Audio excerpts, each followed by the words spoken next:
Voilà, remercier tout un chacun. Nous avons souhaité communiquer aujourd'hui suite au délibéré du tribunal concernant l'affaire dite de la caisse d'avance de la ville de Dakar. Réitérer tout l'optimisme que nous avons par rapport au dossier concernant Khalifa Sall, parce que nous considérons aujourd'hui que dans un procès, ce qui doit prévaloir dans un procès, c'est le droit, que le droit puisse être dit.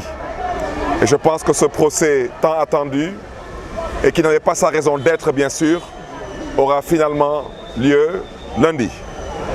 Pour dire aujourd'hui que nous sommes tous surpris de la décision du tribunal, parce que nous considérons que sous certaines exceptions, il n'y avait même pas matière à ouvrir les textes de droit. Nous sommes tous d'accord aujourd'hui qu'il y a des jurisprudences, en l'occurrence lors du dossier de la Dame Gueye, Ndeye Khady Gueye. Nous avons tous vu qu'il y a eu un cautionnement sur la base de certains titres de propriété et nous avons emprunté le même cheminement. Donc nous ne comprenons pas aujourd'hui qu'on nous refuse notre demande de liberté provisoire sur la base de ce cautionnement. Et je voudrais aussi d'emblée dire que sur ce cautionnement, il a été question à un moment donné de comploter et de saboter le dossier de Khalifa Sall. Je voudrais dire que nous sommes aujourd'hui surpris parce que M. Khalifa Sall, il faut qu'on nous dise s'il est député ou pas. Et je pense que nous sommes tous d'accord que M. Khalifa Sall est député de l'Assemblée nationale du Sénégal. Et qu'à ce titre, nous n'avons pas besoin d'ouvrir des textes de droit pour savoir que sa place, depuis son élection, donc depuis la proclamation des résultats des élections législatives, M. Khalifa Sall n'a plus rien à faire en prison. Ceci étant dit, nous prenons le peuple sénégalais à témoin, nous prenons l'opinion internationale à témoin et nous réitérons encore notre détermination, notre volonté à ce que le droit soit dit. Parce qu'il faut qu'il soit dit, entendu et définitivement retenu. Que si malheureusement le droit sort par la fenêtre et que la politique entre par la porte au tribunal, il ne faut que personne ne soit surpris de l'attitude et du comportement de certains, parce qu'il est hors de question aujourd'hui de renoncer à tous les acquis démocratiques qui ont fait, qui font et qui continueront de faire la fierté du Sénégal et de redorer surtout le blason de la démocratie sénégalaise. À ce titre, nous invitons respectueusement le tribunal chargé de dire le droit dans ce qu'il est convenu d'appeler le complot et la cabale contre le député maire de Dakar, candidat à l'élection présidentielle de 2019. À ce titre aussi, nous avons voulu aujourd'hui profiter de l'occasion qui nous est offerte suite à la visite du président de la République française. Je souhaiterais rappeler que c'est la première fois dans l'histoire du Sénégal qu'un président de la République française en déplacement au Sénégal qui ne soit pas accueilli par le maire de la capitale, le maire de Dakar. C'est une honte pour la démocratie sénégalaise. Et je pense que ça doit être un signal fort pour les autorités françaises. Je souhaiterais rappeler que lors de la campagne à l'élection présidentielle française, le candidat d'alors, le président Macron d'aujourd'hui, avait pris des engagements par rapport à des relations, des partenariats nouveaux qui devaient voir le jour entre l'ancienne métropole et les États africains.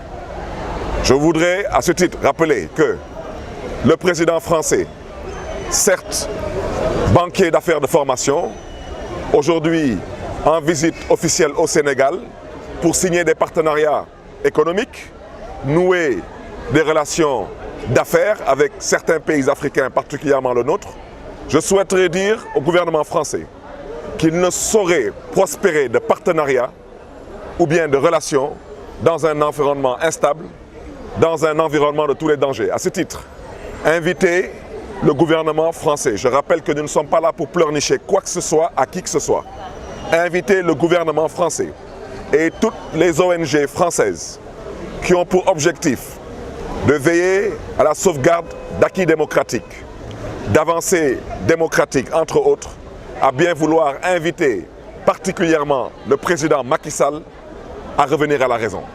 Il ne saurait avoir d'élection au Sénégal avec de potentiels candidats exilés ou bien de potentiels candidats emprisonnés avec pour seul et unique objectif de vouloir faire le vide par rapport à une volonté manifeste de vouloir, à travers la confiscation d'un suffrage, vouloir s'accaparer d'un second mandat de façon totalement honteuse et de façon antidémocratique.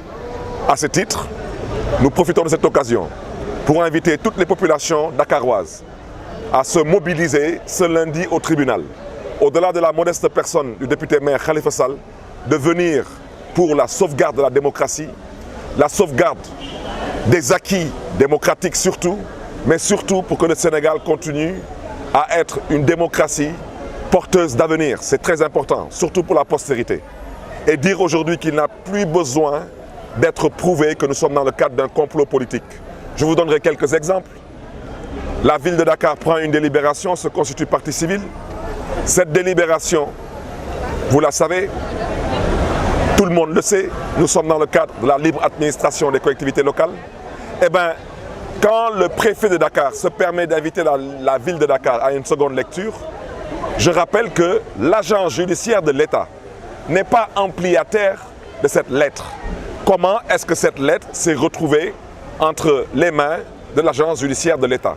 Cela relève d'un complot politique, avec pour seul et unique objectif d'empêcher à la ville, donc particulièrement à des hommes comme Maître El Hadji Diouf, qui dérangent, qui irritent, qui agacent, de pouvoir plaider pour le compte, le nom et l'image de la ville de Dakar.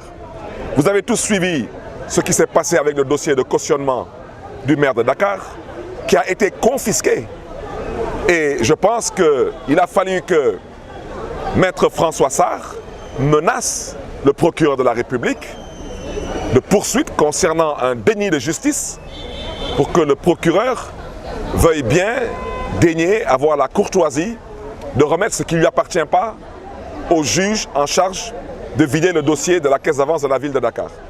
Je peux continuer à citer d'autres exemples et vous savez très bien qu'il y a une violation manifeste de l'instruction parce que c'est la première fois dans l'histoire de ce pays qu'on a pu retrouver dans un journal sur presque 4 ou 5 pages l'ordre de renvoi de Khalifa Sall devant un tribunal correctionnel.